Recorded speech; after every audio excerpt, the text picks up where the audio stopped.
Magandang araw po, mga minamahal naming Sariayahin. Ako po si Dr. Omar N. Ilagan, ang Municipal Health Officer 1 ng Sariaya Rural Health Unit. Ngayong buwan ng Agosto 2026, muli po naming isasagawa ang Measles, Rubella, Supplemental Immunization Activity o MRCIA Ligtas Tigdas Campaign ng Department of Health upang maprotektahan ng ating mga anak laban sa tigdas at tigdas hangin. Ang tigdas ay isang mapanganib at lubhang nakakahawang sakit na maaaring magdulot ng pulmonya, pagkabulag, pinsala sa utak, at maging sanhi ng pagkamatay ng bata.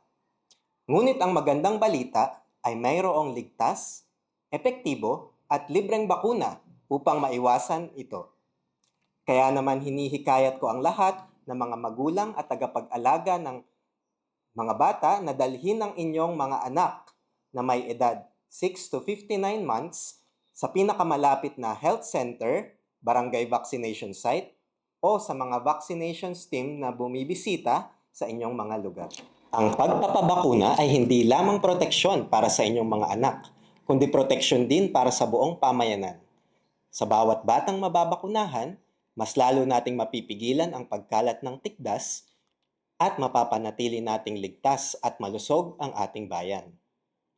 Sama-sama nating ipakita ang pagmamahal sa ating mga anak sa pamamagitan ng pagpapabakuna.